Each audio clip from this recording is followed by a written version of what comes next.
What's going on, everybody? Welcome back to the channel. Venom. That's it. That's all I really have to say. Venom. Finally.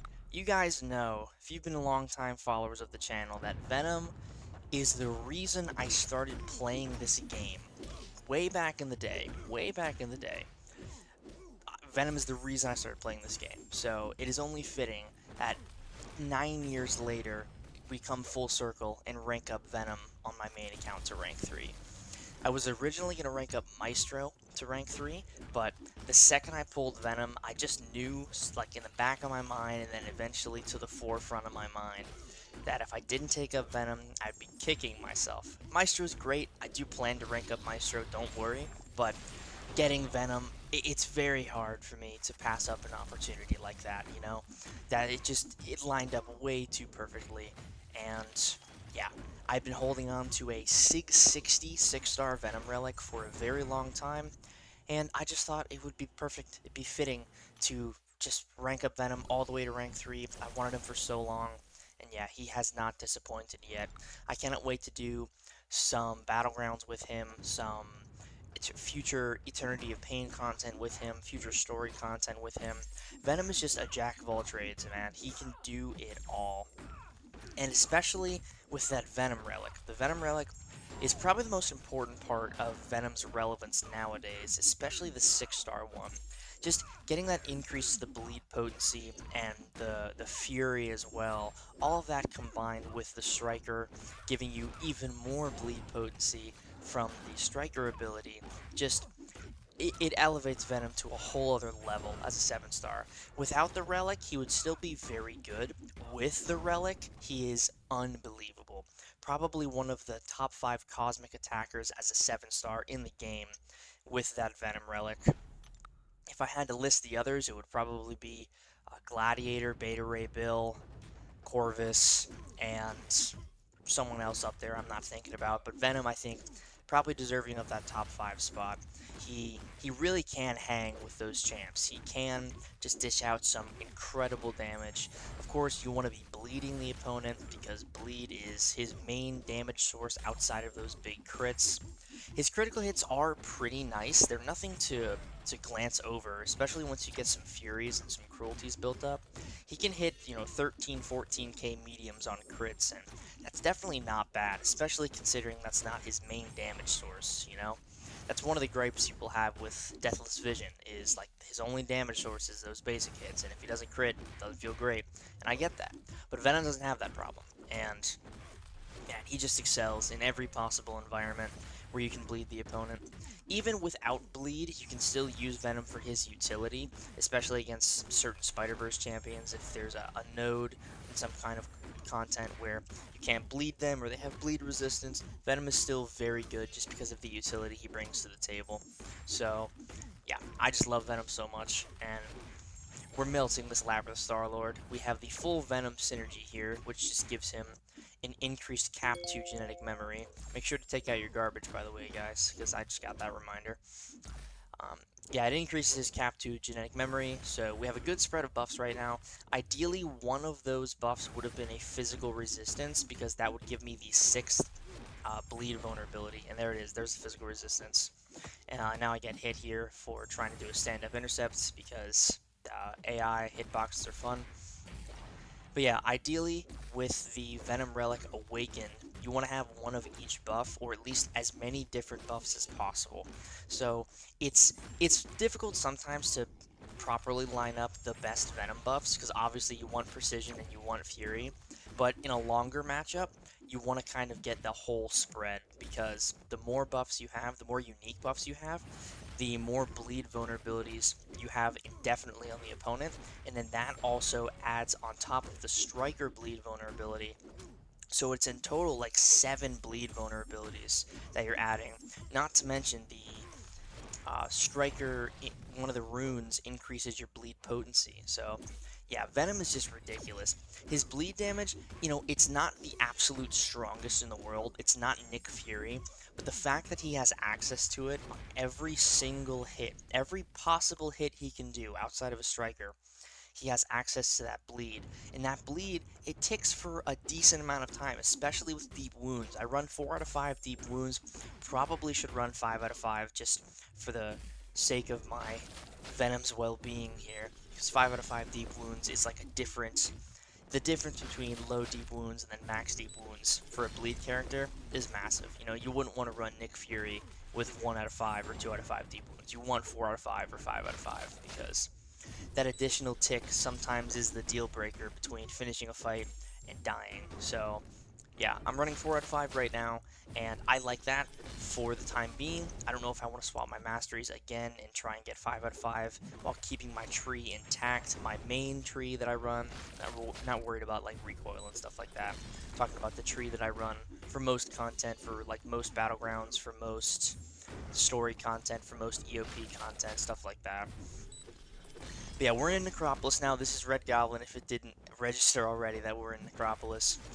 We have the full Venom synergy again, trying to diversify my buffs. I don't think I'm able to get that 5th one, so we are going to be stuck with the 5 bleed vulnerabilities, which is totally fine. I mean, 5 of them plus the Striker is plenty, believe me. It is not a huge deal to miss out on that 6th one.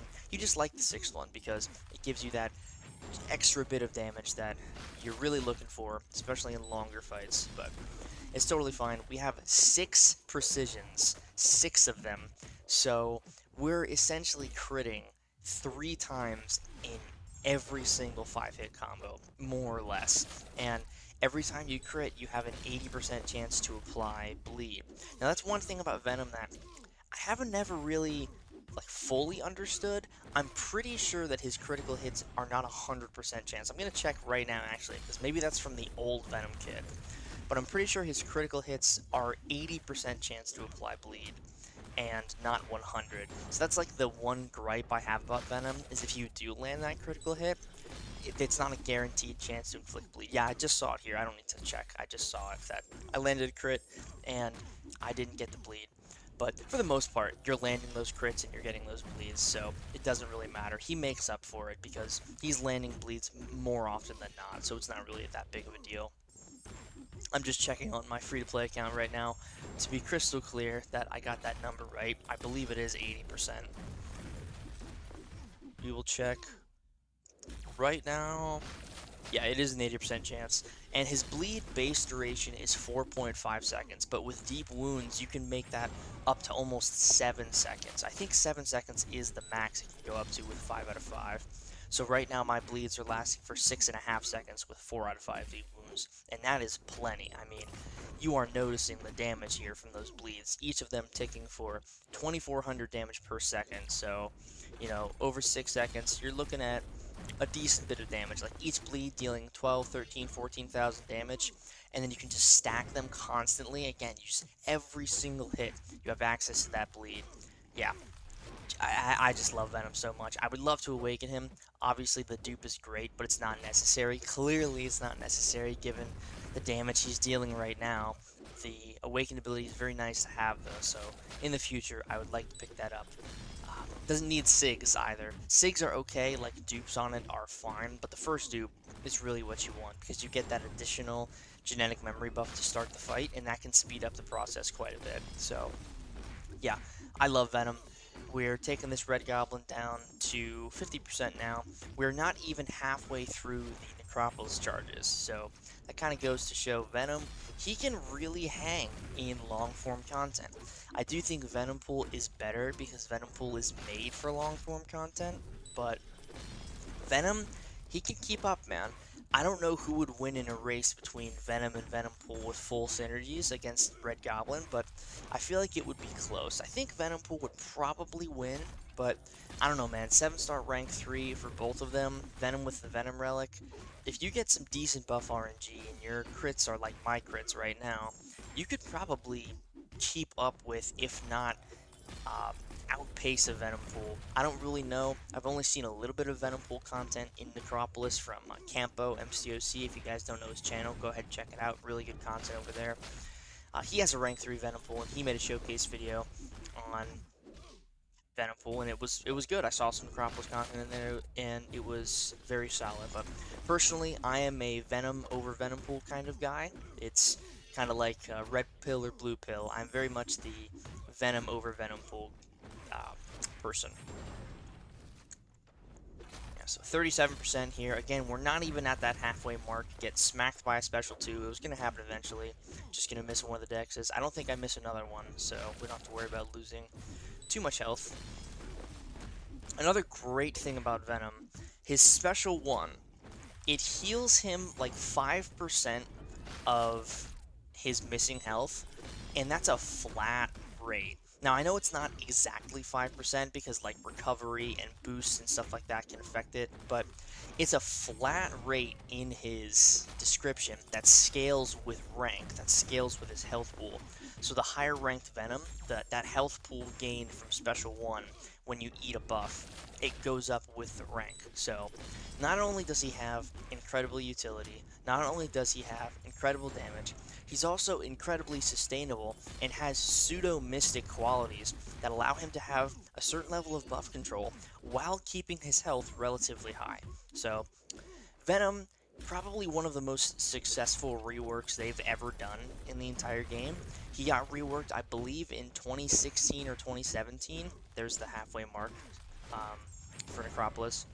He got reworked a fair bit ago, like a long time ago. Him and Carnage both got a rework, and Carnage is great too. I think Carnage is super underrated. I think he'd be a fun 7-star, but Venom, I mean, he's just something special. He really is. One of the best 7-stars from the base pool, like right away, just having Venom available at that high power level with the Venom Relic was just unbelievable. The content that was coming out with people who were getting Venom and had the Venom Relic early, it was just amazing. And I'm so glad I can finally join that hype train of 7-star Venom up at rank 3 with the awakened 6-star Venom Relic. I think now that I have Venom, I will probably rank up my Venom Relic to rank 3. It's currently rank 1, so I need to get it to rank 2 first, but the next available opportunity we have to rank 3 relics, the Venom Relic is definitely going to be a consideration for me, because it makes Venom that much better. Even at rank 1, I mean, you're noticing the unbelievable effects it's having on Venom, and rank 2, these fights would be going just that much faster if I had the Relic up at rank 2. But yeah, this fight is closing out. Thank you all so much for watching this Rank 3 Venom mini showcase here. I do plan to do a lot more content with Venom. Yeah, as always, make sure to hit the like button, subscribe if you haven't already, hit the bell for notifications, and yeah, I'll see you guys in the next video. Enjoy this Venom takedown, and there he goes. Alright, peace.